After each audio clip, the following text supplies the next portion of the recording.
To start adding coupons or discount codes, we start off in the dashboard and we're looking for marketing, coupons, and then it opens a window and we're looking for this option here, which is create your first coupon. And the first thing we want to do is give our coupon a name.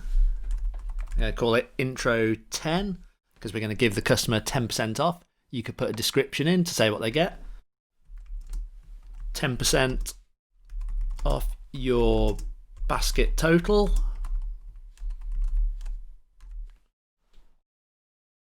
We've got a couple of options for discount type. We can apply a percentage discount, a fixed basket discount, or a fixed product discount. If we want to take a percentage, we're going to put a percentage discount on, and we're going to set the coupon amount to 10.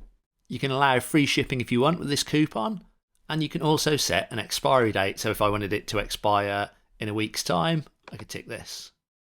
But if I don't want it to expire and I want it permanent, leave that one blank. You can set restrictions on it. So they've got to spend a minimum amount, or if there's a maximum spend for it to be applied, you can also select which products it's applied to, or if there's any products that you don't want it applied to, you can apply it to categories or exclude categories. And then you've got usage limits. Limit the coupon. You can set like a maximum amount of time someone can use it. So they can use it once with 0. And if you hover over the question marks, it'll tell you what you can do with this option. And once you're done, you press publish and the coupon will now be active. So if we go to our coupons, and that's it, we now have our 10% discount.